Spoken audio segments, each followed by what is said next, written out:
Isto é a parte mais divertida do seu dia. Só por ser bonita e ser inteligente. Com certeza, e ser a maquilhei-me esperta, toda e tudo sobre e ser... bom, vamos embora.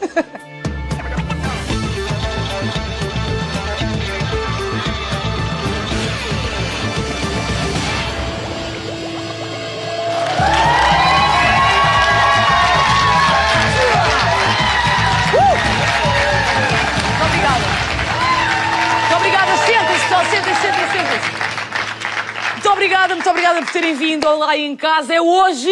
Pessoal, antes de começarmos, durante os últimos meses, perguntaram-me muito o que seria este programa novo. Já? Mena, é o quê? É sobre o quê?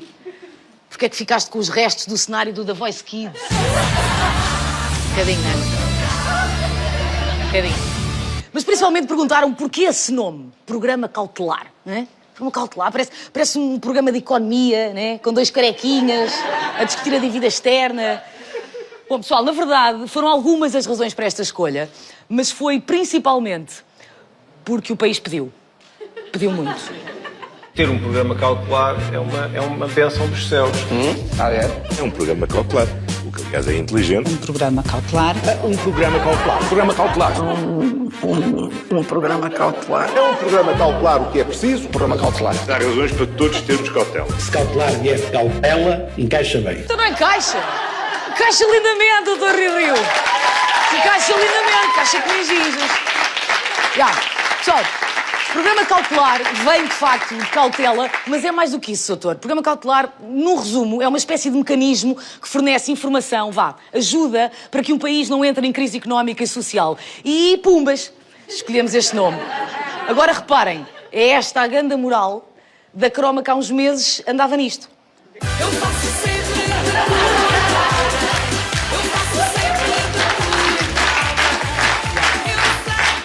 Vocês gostam, é disto?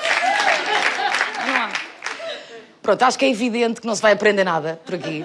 É sábado à noite, não é? Queremos ramboia da boa. Por isso, vamos arrancar com uma confissão escaldante. Pessoal, eu tenho um vício que me consome. Calma, passareira vermelha, calma. Cheguem mais perto. Mais pertinho. Cá vai. Malta, eu tenho uma relação de amor-ódio com as redes sociais. Ok? Aliás, aqui estão elas. Se me quiserem seguir, é facebook.com/Filomena. Para, vem, eu tenho um problema. Estou sempre nisto. Sigam-me, Filomena. Quer dizer, tenho um problema, não. Temos um problema. Porque, pelos vistos, não sou só eu que ando obcecada com os vídeos da vovó viral. Qual é a primeira coisa que faz quando acorda? Agarra um telemóvel. Parece que já fazem parte de nós. We check our phones about 150 times a day. What is that doing to people's brain? A pessoa fica ansiosa se não está online. Eu faço isto porque, ao início, eu gosto deste tipo de vídeos, os desafios... Mas tu ias ter tirado da ponte? Ia. No meu tempo, um grande desafio era, tipo, jogar ao bate-pé. Já era um grande desafio, já era uma grande maluqueira. Bom, mas não é só aqui o Popas que está viciado. Estamos todos agarrados à internet. A cada segundo que passa, são enviados 3 milhões de e-mails. São carregadas 500 horas de vídeo no YouTube por minuto. Existem mais de 1,8 mil milhões de sites. Todos absolutamente essenciais. Aliás, como este, muito importante este site, faz imensa falta. Deixo-vos já uma sugestão, cá está. É um site onde podem esbofetear um indivíduo com uma enguia. Querem ver? É bem terapêutico. É ótimo, super terapêutico, não é?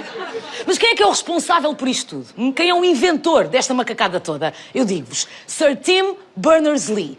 Este senhor, que podia... Na verdade, ele podia, na boa, ser o meu professor de religião moral do 5º ano. Bom, foi ele que criou a World Wide Web e foi ele que disponibilizou o primeiro website da história. Querem ver? Está aqui. Isto é o primeiro website de sempre. Parece pré-histórico, não é? Um site sem um único anúncio, que sonho. Não é? Bom, parece pré-histórico, mas não é. Este site tem 30 anos, pessoal. 30 anos. Portanto, no tempo de vida do Diogo Pissarra... Ei, olha aí. Também não é preciso isto. Ora... No tempo de vida do Diogo Pissarra, passámos de um site para grande parte da nossa vida ser totalmente feita através da internet e das redes sociais. Tirem lá o Pissarra. Facebook, Instagram e YouTube são algumas das maiores plataformas de comunicação da história. E sim, meus amigos, sim. Apesar das peças conceptuais da Rita Pereira...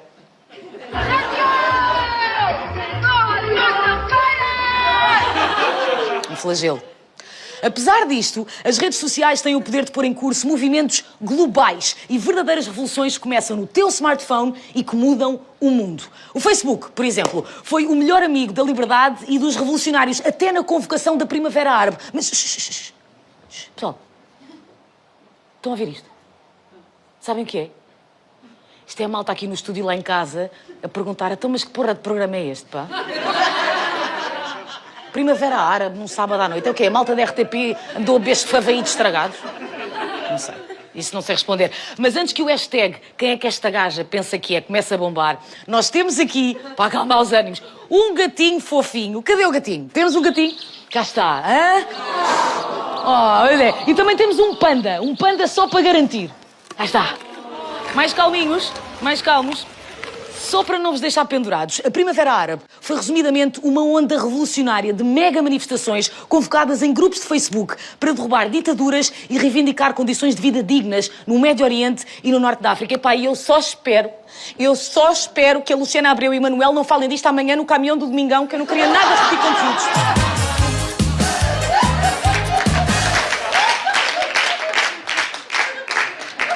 É possível. E Manuel, a Primavera Árabe. Sim. Mas porquê é que eu vos estou a chatear com isto? Porque apesar da Primavera Árabe não ter tido os resultados esperados, mostrou-nos mais uma vez o poder colossal da internet. E quando finalmente percebemos que poderia ser uma ferramenta incrível para quem sabe tornar o mundo um bocadinho melhor, por esta altura, não só descobrimos o Guedes...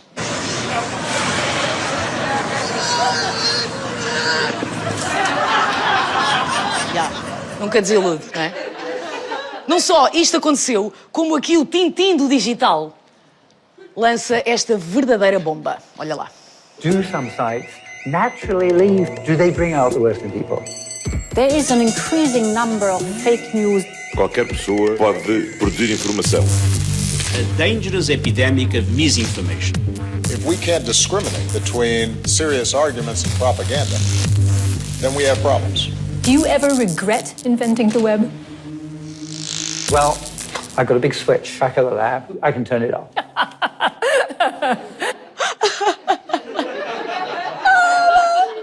Ele pode desligar esta porra toda quando quiser.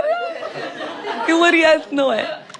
Portanto, dizem os senhores que o maior desafio deste século é a desinformação. Até já lhe chamam infodemia. Já tem este nome? Infodemia. Então, pá, sou maluco, só que nós não temos bolinha, pá. Tirem lá isto. A cena é, estamos na era da mentira e das teorias da conspiração. A Organização Mundial de Saúde classificou a desinformação sobre as vacinas como uma das maiores ameaças à saúde pública mundial. E segundo a Comissão Europeia, em 2020, todos os dias eram publicados mais de 2.700 artigos com informação falsa sobre a pandemia. Tipo o quê? Tipo, o vírus não existe? Tipo, a hidroxicloroquina cura a Covid-19? Ou beber lexívia ou água morda com medronho mata o bicho? Muita gente apanhou grandes bedeiras, grandes fardas mesmo, mas o polígrafo da SIC classificou estas notícias como... Mentira! Mas também... Calma, então. O que vale é que também ninguém acreditou nisto. Realmente, pá, não. Claro que não. Isso seria muito pateta. Deus me perdoe, eu não acredito nesta cena de Covid. O vírus não é assim tão perigoso. Não se contém com uma máscara. That mask is killing people.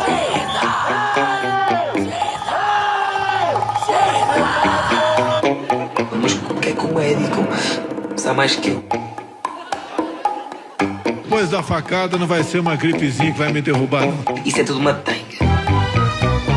Eu estou com máscara porque tenho que cumprir uma norma. Só tem que ter fé em Deus que não pega na gente. Não pega não, gente. Não pega na gente. Não pega na gente, mano.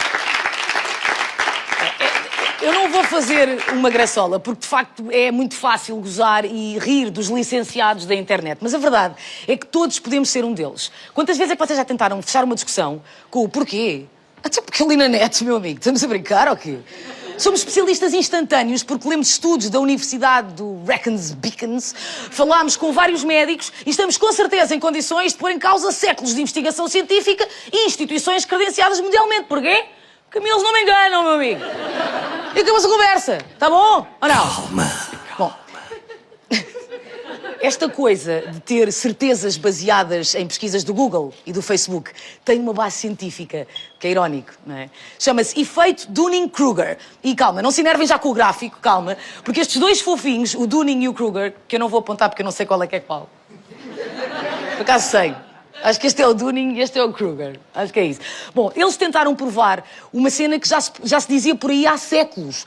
Se não vejam, o Darwin já dizia o seguinte: a ignorância frequentemente gera mais confiança do que o conhecimento. Bertrand Russell: os idiotas estão cheios de certezas, enquanto as pessoas inteligentes estão cheias de dúvidas. Mas, se estes dois grandes pensadores não foram suficientemente claros, Jorge Jesus, como sempre, esclarece.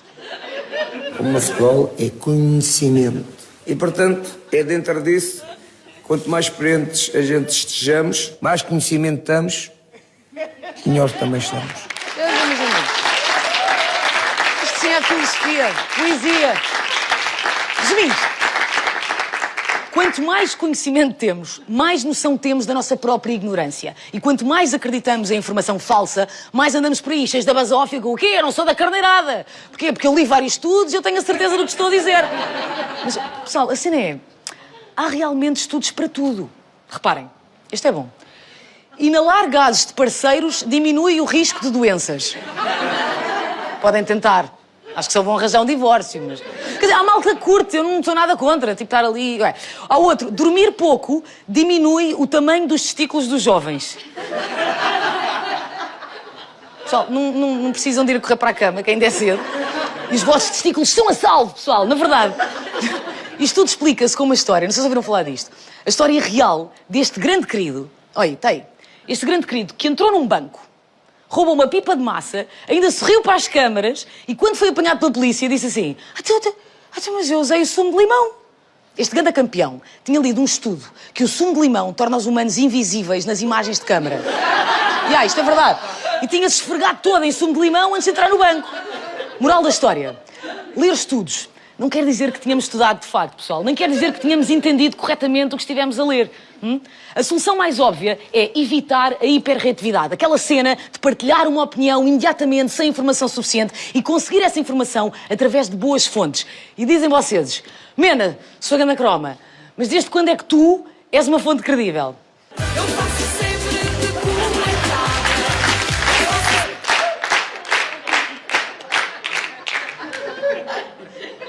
Bem visto, realmente. Eu tenho a mesma credibilidade dos mamilos do Ruben Rua, não é? Mas tudo o que vão ouvir neste programa passa pelo escrutínio e pela pesquisa de uma equipa de jornalistas e guionistas que investigam e comprovam tudo o que aqui é dito. Porquê? Porque saber o que é verdade ou mentira é o maior desafio do nosso tempo. Mas, será que é mesmo? Então e a emergência climática, não é? A desigualdade social, a crise que aí vem por causa do Covid. Bom, tal como a Macarena contagia toda a malta nos casamentos e desata tudo a abanar o pandeiro, a desinformação online contamina todos estes temas. Age numa velocidade e numa escala sem precedentes na história e põe à prova a própria noção de verdade. A cena é: para que combater a crise climática se ela não existe? Não é? Medidas contra o racismo e a xenofobia. Não há de ser em Portugal, homem! O que há são 60% dos portugueses a consumirem informação através das redes sociais e 25% dos jovens a passarem mais de 6 horas por dia ligados à internet. E malta, já há muito tempo que não é Fátima, fado, nem sequer futebol. Agora é o F que faltava e não é esse, seus tarados. O bom e velho Facebook. Se fosse um país, era o que tinha mais população do mundo. 2 vezes maior do que a China, onde por acaso tem graça o Facebook é proibido. O Facebook, não é? Essa slot machine onde num simples scroll não sabemos se vamos aprender a fazer um bolo de cenoura, ou perceber que toda a população do Iémen está a morrer à fome, ou que o nosso governo quer injetar-nos com chips de 5G. Chips de 5G, chips de 5G, chips. A cena é: quer queiramos, quer não, passamos pelos conteúdos com a mesma indiferença. E é cada vez mais difícil distinguir o que é verdade do que é mentira, ou, como diz o outro... Fake news. Ainda faz um bocadinho de comichão, não é? Um bocadinho. Fake news é o nome de guerra da desinformação. Notícias falsas. A própria designação é um bocadinho totó. Reparem, notícia pressupõe um facto. Portanto, notícias falsas não são bem notícias. Ou seja... Fake news. É só mais uma das coisas de que este caramelo repetiu tantas vezes que virou popular. Vão ver? É tipo gritar: Wilson! Elsa! No concerto é giro e dá, mas não quer dizer grande coisa, não é? Fake news são, resumidamente, mentiras. São mentiras partilhadas tantas vezes que se tornam verdade para milhões de pessoas. É diferente de informações falsas, mas inofensivas, tipo... Vocês já ouviram falar disto? Tipo a árvore do esparguete. Não falar disto? Isto foi uma brincadeira do Dia das Mentiras da BBC que mostrava que o esparguete vinha de uma árvore. Mas houve. Muita gente acreditou nisto. Vá, é inofensivo, não é? O pior que podia acontecer era a malta estar a espetar esparguete cru no jardim e regar feitos maluquinhos à espera que aquilo crescesse, não é? Mas outro exemplo para ser mais fácil. Aquela citação do Fernando Pessoa, sabem? Oi? Espera aí. Pedras no caminho, guardas todas e um dia... Não é Pessoa, pessoal, é Rajão. Não é. Não é mesmo. O famoso atributo de Nelson Évora é um choque, eu sei. Mas é falso. Se nos estão a juntar a nós neste momento, estamos a falar da desinformação online, a maior praga do século XXI. O próprio já admitiu que isto é um pepino. O próprio já o disse num programa que eu fiz. Aquela senhora da missa, lembram-se?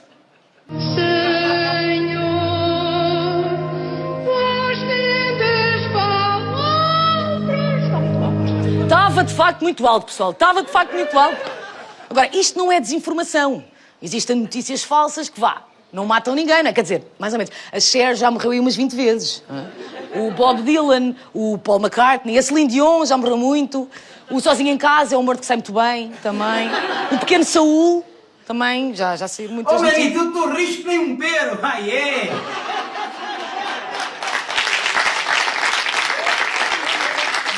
Obrigada.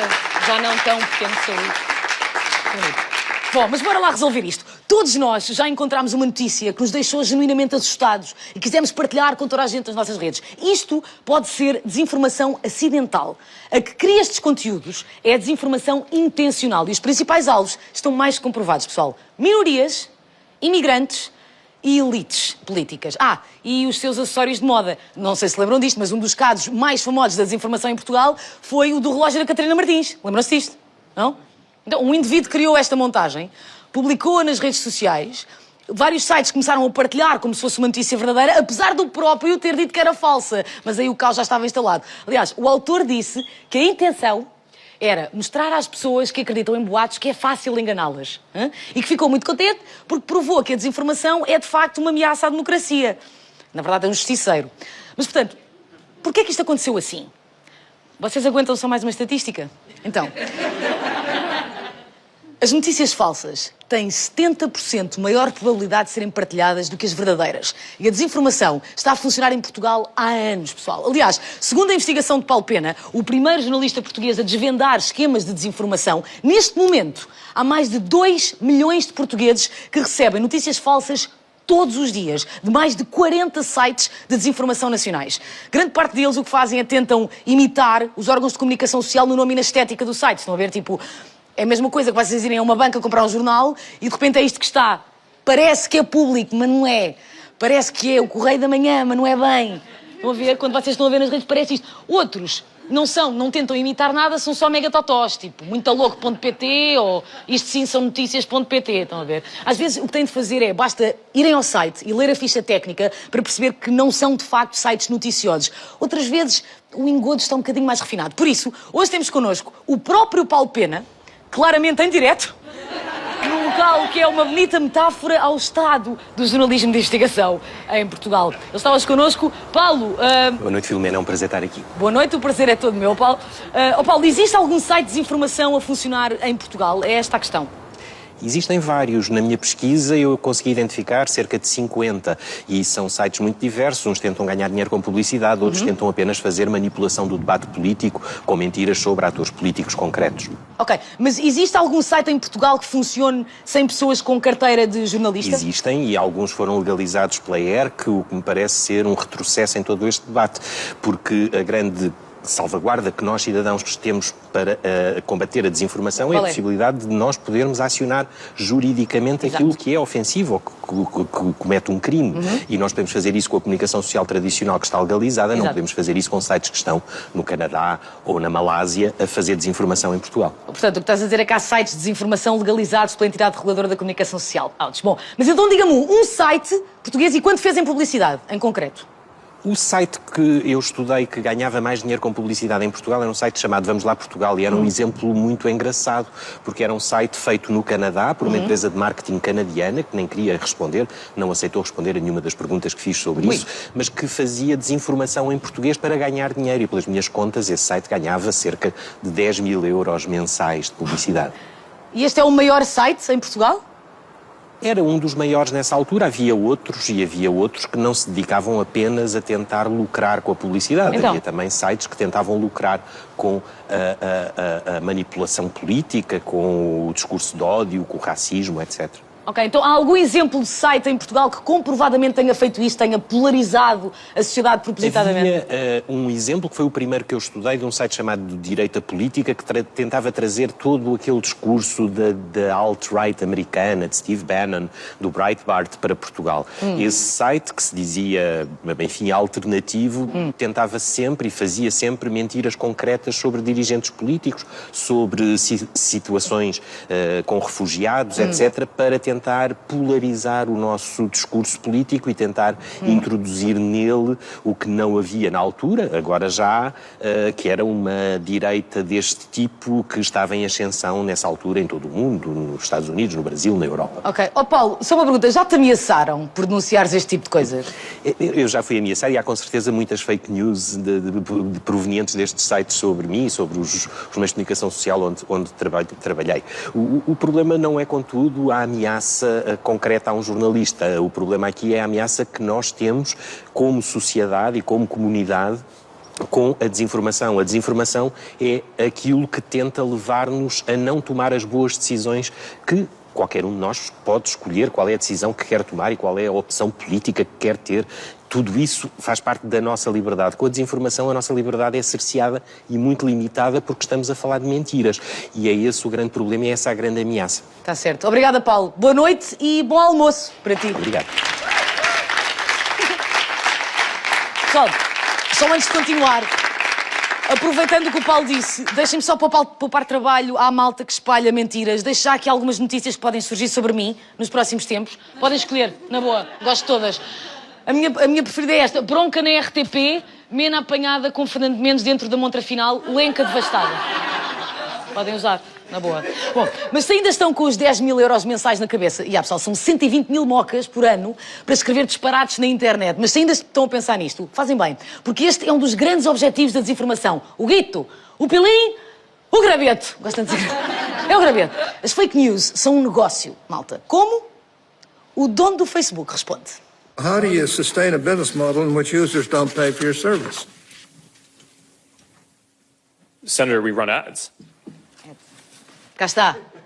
Mark Zuckerberg, o único homem do mundo que não tem um ar cool a mandar uma surfada, admite que o Facebook e, na verdade, também o YouTube e o Twitter são empresas de anúncios, ok? É basicamente isto, eu explico. Então, tal como as galas do Big Brother, a internet é um monopólio bipartido, por isso é que eles estão aqui os dois. De um lado, a Google e o YouTube, do outro, o grupo do Facebook, uma espécie de geringonça que também tem o WhatsApp e o Instagram. Estas empresas lucram com tudo o que nós partilhamos. Em 2020, só em publicidade, encaixaram juntas cerca de 230 mil milhões de euros. Pessoal, 230 mil milhões de euros dá para contratar 7.419 Cristianos Ronaldos. Não sei se estão a ver. Dá quase para comprar um T1 em Lisboa. Quase, fica ali. Bom, mas parte desse dinheiro é distribuído pelos sites de acordo com o número de visitas. Ou seja, sempre que tu estás a entrar num site, estás a dar dinheiro a esse site e a gerar dados sobre ti que as empresas usam para te bombardear com anúncios que te façam reagir ou comprar. Daí o bonito e antigo provérbio: diz-me onde clicaste às 3 da manhã, dir-te-ei que anúncios vão perseguir-te para sempre. Isto é mesmo assim. Pessoal, vale tudo por um gosto. Bem-vindos à nova economia da atenção. Nós não somos o cliente, nós somos o produto. O teu clique, qualquer clique, partilha ou comentário vale dinheiro e sustenta os sites a que dás a tua atenção. Malta, se o jornalismo viver só de cliques, como está a começar a acontecer, nós arriscamos, por exemplo, a ter o Público e o Expresso a substituir aquelas investigações que denunciam esquemas de corrupção, que depois prescrevem em tribunal, não é? Por capas dedicadas, tipo aos novos namorados das manas de patrocínio. Estão a ver? E não fica... É diferente. Enfim. Que susto. Filomena, posso interromper? Sandra Felgueiras. Sim, claro que podes. Diz. Mena, eu só passei aqui para te fazer uma pergunta. Onde é que tu estavas no dia 3 de outubro de 2003? No dia 3 de outubro? Provavelmente a mamar na boca do lixo parteiro, nos morangos com açúcar. Mas porquê? Era mesmo só para confirmar. Ok. Não é? Obrigada, Sandra. Ok, pessoal, então, a desinformação... Isto é um bocado estranho, ela ainda está aqui, não está? Oh, Sandra, é Sandra... Sandra, não sei, já que aqui estás, queres pegar? Às tantas, é melhor. Se a desinformação é uma das maiores crises do século, a profissão de jornalista é uma das mais importantes para a manutenção da democracia e da liberdade. Portugal está no top 10 da liberdade de imprensa a nível mundial. Na internet, o dinheiro que se recebe da publicidade depende do número de cliques que uma notícia tem. Se, como disseste, Mena, mais de 60% dos portugueses consomem informação através das redes sociais, isso quer dizer que os jornais portugueses vendem consideravelmente menos. Para não desaparecerem completamente, muitos jornais começaram a produzir notícias com títulos apelativos para garantir o clique. E porquê? Porque assim garantem que as notícias são lidas. Em qual destas é que clicavam? E aqui está, a ponta da crise do jornalismo. Ao contrário de um indivíduo qualquer a publicar o que lhe apetece, os jornais e os órgãos de comunicação social são supervisionados por uma entidade reguladora. Os jornalistas obedecem a um código deontológico sob pena de perderem a carteira profissional. Uma notícia tem de ser rigorosa, verdadeira, tem de ter fontes, contraditório, tem de ser vista e revista por vários jornalistas e advogados, se necessário for. Além disso, os jornalistas são responsabilizados pelo que fazem. Muitas notícias podem sair com imprecisões, mas isso é muito diferente do tal indivíduo que vive na Marquise com gigas a mais no pacote de internet a escrever irresponsavelmente. Uma das soluções mais óbvias é consumirem apenas jornalismo sério.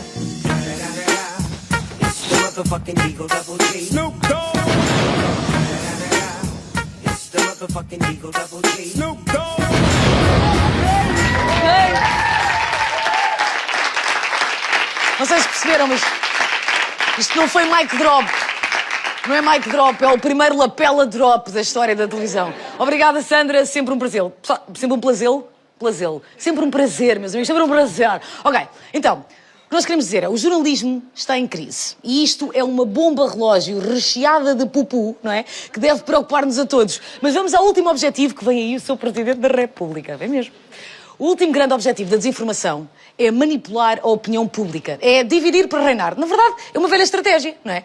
Procurar divisões sociais, inventar uma mentirinha, refogar com um algoritmo que não distingue informação fácil e só nos dá o que queremos ver e bumba! Desatamos todos à batatada nas caixas de comentários cada vez mais radicalizados. Pessoal, esta é a grande novidade, ok? A radicalização das opiniões online salta quase sempre do ecrã para a vida real, com consequências muito graves. Querem exemplos? Então ponham o cinto e segura o tchan. Pizzagate. Sabem o que é?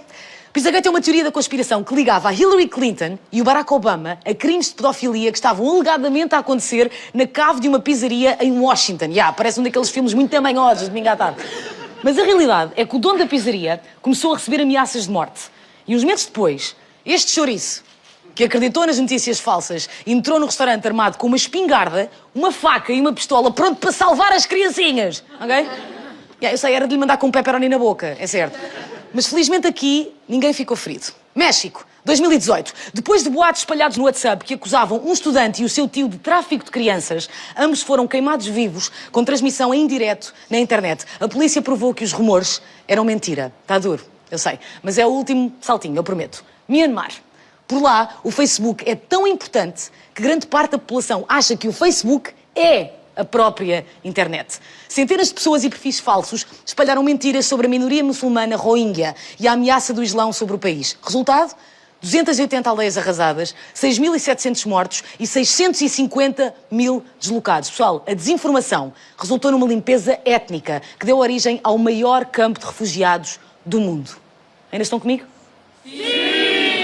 Ótimo, porque foi preciso a invasão ao Capitólio para se começar a discutir o problema da desinformação com alguma seriedade. Em janeiro, o mundo parou. Apoiantes do piaçaba mais famoso de sempre...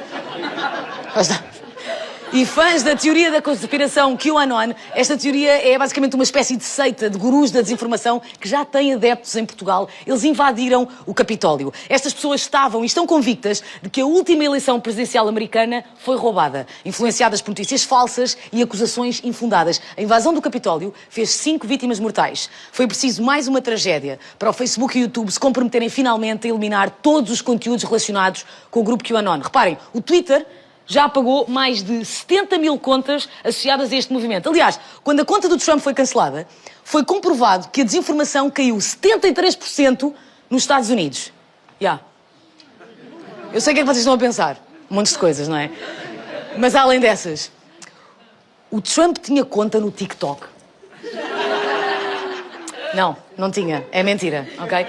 Não tinha, mas tinha um daqueles desafios parolos do TikTok, tipo da dança. Olha lá.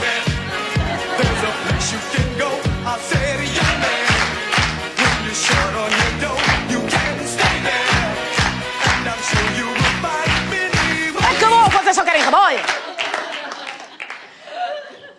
Os Estados Unidos têm sempre exemplos escabrosos para tudo, não é? Reparem, eles fritam bolinhas de manteiga e comem. E gostam.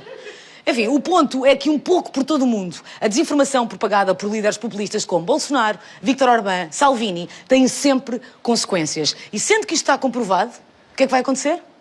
Vai acontecer que, a partir de agora, todas as contas de políticos e detentores de cargos públicos que espalham mentiras propositada e compulsivamente para aproveitamento político vão ser apagadas e vamos todos viver felizes para sempre. Obrigada! Boa noite! That's all, folks.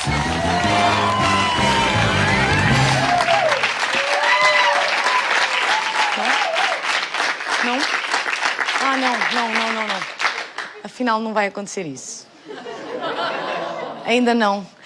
Mas a pergunta é, mas quem é esta malta, Caneco, não é? Quem é que espalha o caos nas redes sociais? Então, assim, a pé juntos, nós ajudamos a responder. Agências de comunicações obscuras, bots e trolls. E dizem vocês muito bem, bó, estou cheio de ouvir. Diz lá o que é bots. Pessoal, para já não falem assim com as vossas avós, que elas são melhor cá no mundo. São mesmo.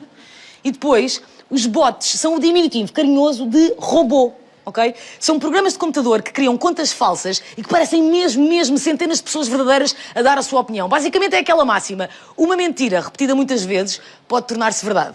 Em muitos países, o uso de bots é proibido. Em Portugal, ainda não. Está quase. E o que é que se faz aos bots? É ignorá-los e denunciá-los. E trolls, tia Mena? Diz lá o que é trolls? Pessoal, trolls não são estes trolls. Não. Também não são esses trolls. Também não. A definição científica de troll é alguém que gosta de molho e pancadaria da boa nas secções de comentários. Sabem? Quais são? Conhecem? Curtem ofender, curtem escrever com letra maiúscula, adoram pontos de exclamação, mas não apreciam muito a língua portuguesa, isso é que já não. E lá os trolls mais suavezinhos, tipo isto. E depois também há o troll besta quadrada, não é? Ambas as estirpes alimentam-se de respostas. Por isso, quando virem um troll que vos dá a volta ao estômago, não respondam e escolham uma destas. Podem respirar fundo e ignorar, porque, pessoal, o que parece uma multidão indignada nas redes sociais pode mesmo ser só um grupo de gatos pingados que, tipo, namoram com os pósteres da Kelly Bailey. Não são um país inteiro, não são mesmo. No caso de ameaça, podem reportar à polícia ou a uma ONG como apoio à vítima. Sim, muitas vezes é consequente. E, além disto, a Comissão Europeia quer tornar o discurso de ódio online num crime. Finalmente, se nada disto funcionar, podem escrever um livro sobre o assunto. Também é muito terapêutico, eu sei. Espera aí, isto pode aparecer na RTP? Eu posso dizer mas pode estar escrito, mas eu não posso dizer Eu posso dizer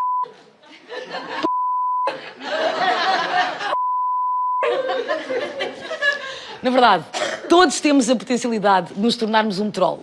Por isso, quando eles nos dão ódio, nós respondemos com amor.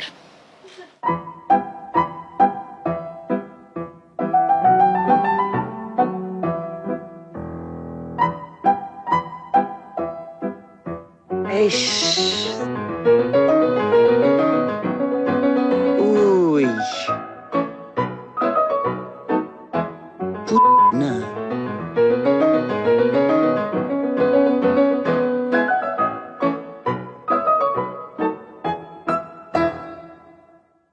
desculpe!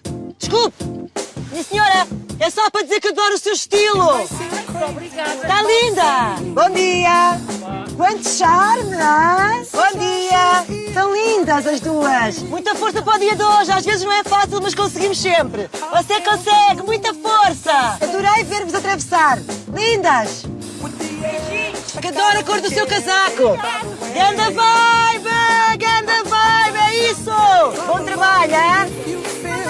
Bora! Grande pinta! Grande atitude, grande style! Boa sorte para os exames! Que sorriso tão bonito! Bom dia! O amor é lindo! Só para dizer que tens montes de pinta! Grande style! Adorei! Demais! Leonor Poeira, senhoras e senhores! Obrigada, Leonor. Agora, vamos lá chegar ao busilis da questão. O que é que o Google e o Facebook andam a fazer para travar isto, para travar a desinformação? Durante muito tempo, na verdade, eles seguiram aquela sugestão do Carlão, do... Assumia para o lado. Agora, o Zuckerberg garante que tem o novo Departamento Internacional de Fact-Checking, lindo, e está finalmente a assinalar todas as informações falsas sobre as vacinas do Covid-19 do Facebook. Impecável. É ótimo, não é? Os mamilos, essa verdadeira ameaça mundial, foi muito rápido de censurar. Agora, a desinformação é que leva mais o seu tempo, não é? Duas referências a mamilos no mesmo programa. Classe. Eu não me sinto confortável ao lado disto. Nem esta cena. Os bosses das plataformas, os bosses mesmo, já começam a irritar um bocadinho. Explico-vos porquê. Porque, por um lado, eles admitem que todas as medidas que adotaram não são suficientes para nos proteger. Mas, por outro lado, dizem que podem estar a fazer demasiado e a remover direitos de liberdade de expressão. Oh, filhos, vocês decidiram-se! Aliás, isto levanta exatamente a questão, não é? Então, mas é esta malta das plataformas? O quarteto de choininhas? São eles que vão decidir que conteúdos ou perfis é que devem ser retirados? Isto é, o governo, ao ouvir isto tudo, não faz nada? Não! Calma, pessoal, calma, não. Não é bem assim. Saibam disto que é importante. Acabou de ser promulgada, acabou mesmo, a Carta Portuguesa dos Direitos Humanos da Era Digital. O que eu acho fixe. Mas se é da era digital, devia ser não carta, mas e-mail. Não interessa. Mas porquê é que isto é muito fixe? E bem catita. Bom, só para abrir, é que, entre outras medidas, esta é a primeira lei portuguesa que combate a desinformação. Pumba, é mesmo assim. Esta carta tem 23 artigos com várias alíneas. É uma ótima leitura de verão. A sério. Sai da frente, Pedro Chagas Freitas, que isto... São 30 minutos mesmo bem passados. Aliás, deixo já a minha passagem preferida, que é o artigo 6º. Ai, é tão lindo. É quando eles... É aquela parte onde eles se põem a combater as fake news, a controlar o uso dos bots, a incentivar o fact-checking e a dar-nos meios para denunciar e apresentar queixa. Isso é lindo, não é? É, pois, claro que é. O que é que isto quer dizer? Isto quer dizer que, a partir de agora, os tribunais e o governo vão poder decidir o que é desinformação e o que é apagado das redes sociais. Peraí. Isto dito assim, sabe um bocadinho a censura, não sabe? Pois, até a pessoal do... Vocês também? Pá, não sei, a mim sou um bocadinho, mas eu não sei, quem é que há de saber se isto só há censura ou não? Eu não sei, filhos, não sei, quem é que há de saber? Quê? O deputado do Partido Socialista, José Magalhães, que redigiu a carta? Está bem, então. Quer, tenho que lhe perguntar? Ai, a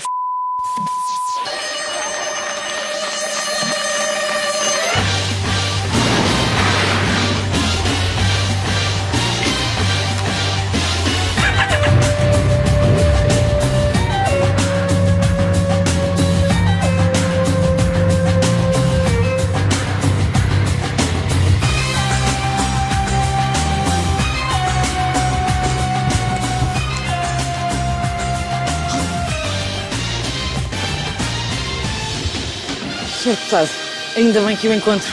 Olá, ainda bem que o encontro aqui. Filomena, como está? Como está? Não podemos abraçar-nos, mas... Não, mas podemos saudar-nos. Prazer, muito obrigada. Está equipada de motar? Sim, depois se quiser boleia também posso levar. Veio Todo de moto eu correr. tenho 2. Sim, isto é Calma, grande. Isto vamos. É, inspirar, calma. Muito obrigada. Isso.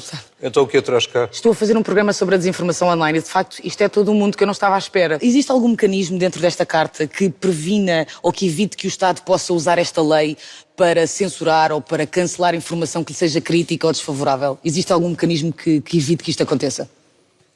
Há vários mecanismos, desde logo os que dão aos cidadãos os tais direitos da ação popular digital e consagram a mais ampla liberdade de expressão incensurável. Mas quando uma entidade como a ERC, por exemplo, se pronuncia criticamente em relação, imagine, a um determinado tipo de campanha em posts numa das grandes plataformas internacionais, etc., isso não é uma ingerência do Estado, certo. É uma ajuda do Estado à defesa de direitos fundamentais.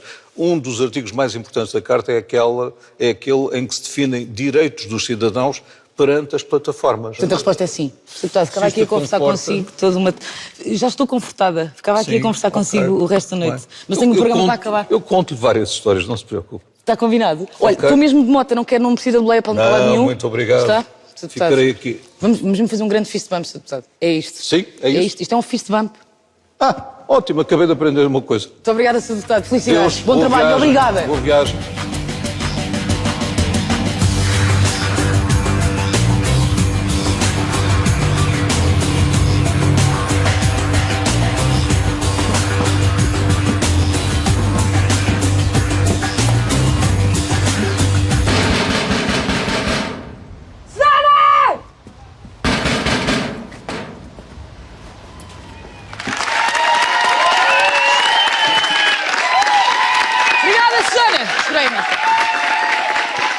Pessoal, só voltei para resumir. Portanto, as plataformas, coitaditas, não conseguem distinguir a informação falsa. A legislação ainda agora está a sair, portanto é devagarinho. O jornalismo está em crise. Perante isto, só estamos nós, pessoal. Portanto, há 2 ou 3 regras que todos podemos cumprir para travar a desinformação. Mas não sou eu que as vou dizer. Senhoras e senhores, Carlão!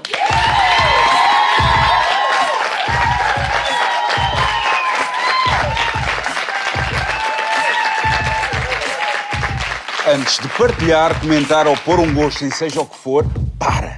Respira e pensa uma bequinha antes de agir. Ser curioso, ser cético, neste momento pode ser a ferramenta mais eficaz para interromper a cadeia de desinformação. Confirma sempre a fonte.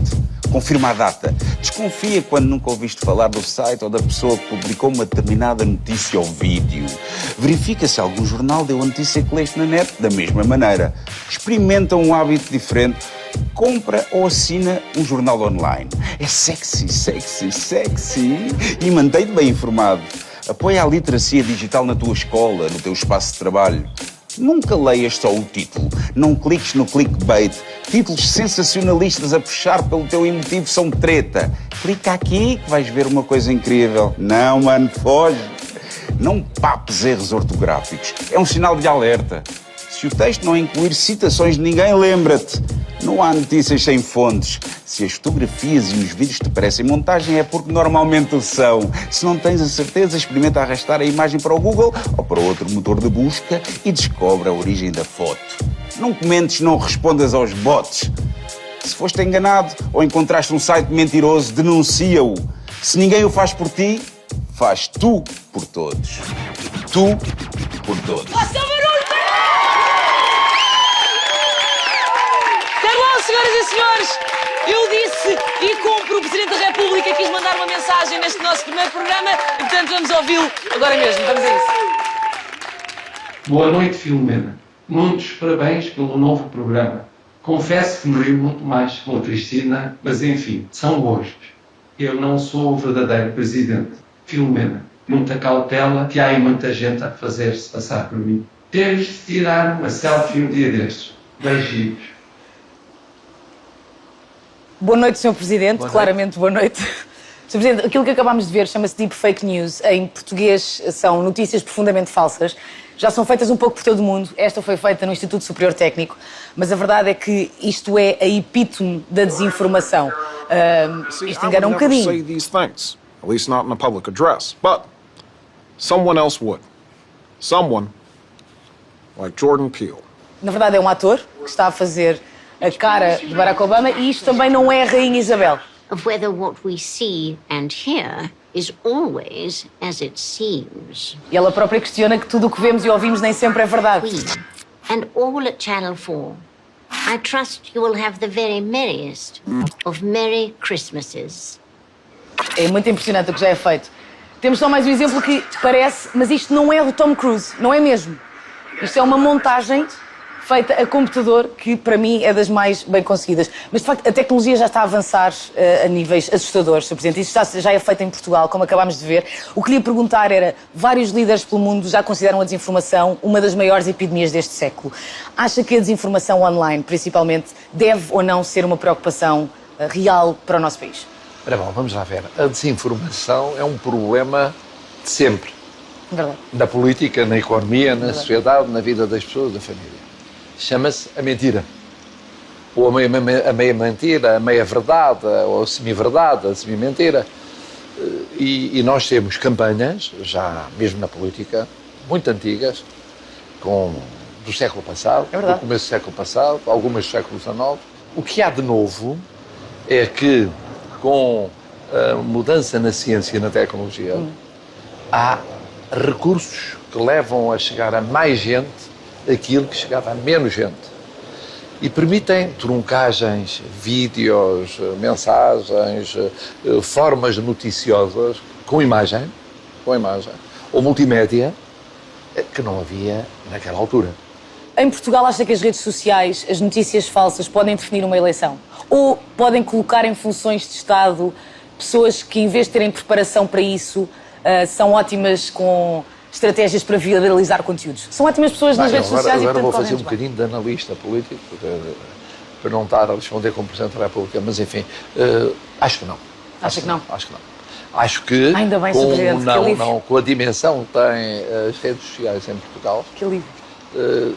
Não há condições, não houve até agora condições, e não vejo que haja condições para, a partir das redes sociais, ou a partir de mecanismos mais diversos, com verdade, ou com meia-verdade, ou com semi-verdade, fazer campanhas que conduzam a eleições ou que condicionem a subida ou a descida do poder. Que alívio ouvi-lo. Alguma vez se confrontou com uma notícia falsa sobre Muitas vezes. Muitas. Quantas vezes?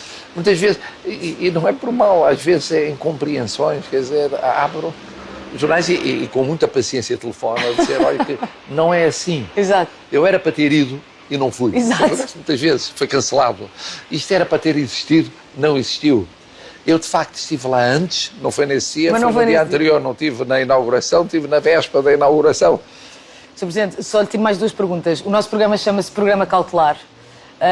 Para as pessoas lá em casa que não fazem ideia o que é um programa cautelar, tenho o Presidente da República, tenho que fazer esta pergunta. Numa frase, como é que se explica o que é um programa cautelar, Sr. Presidente? É um programa televisivo... De grande qualidade. Bom, esperemos que sim, de grande qualidade, já vi que é modesta, continua modesta. Bom, o seu ego é pequeno, mas é um programa que vai tentar confrontar, comparar aquilo que se diz, escreve, se ouve, se vê, com o que é a realidade. Tanto quanto se pode definir o que é a realidade. E acautelar para o risco de, muitas vezes, as pessoas acharem que ter informação é ter conhecimento. São duas coisas diferentes. Uma coisa é, no meio de milhões de informações, ouvir isto, reter 2 ou 3 ideias e ficam a dizer, eu conheço o que se passou. Não. Viram parcelas da realidade sobre aquilo que se passou, têm muita informação, não têm necessariamente muito conhecimento. Sr. Presidente, qual é o sentido da vida? O que é que acha? Para mim, é servir os outros. Eu acho que ninguém é verdadeiramente feliz se não for através dos outros. E, portanto, agora, quem são os outros? Isso depende. Podem ser muitos, podem ser poucos, pode ser uma pessoa, pode ser uma família, pode ser um amigo, pode ser uma realidade social, pode ser uma instituição. A pessoa é verdadeiramente feliz e às vezes demora muito tempo para descobrir quem são esses outros e varia ao longo da vida. E isso é que dá a felicidade. Como quando damos presentes, e é mais importante isso do que receber presentes, quer dizer, o contribuir para a felicidade dos outros é a chave da nossa felicidade. Vê, Sr. Presidente, não deu nada. Andei a chateá-lo durante tanto tempo, afinal foi tranquilo, não acha? Não, deu a sua companhia, deu aqui, dá um programa ao país, espero que seja um programa tão bom quanto o seu sonho sobre o programa. Muito obrigada. Muito obrigado e boa sorte. E obrigadíssimo por este bocadinho. É verdade que escreve com as duas mãos?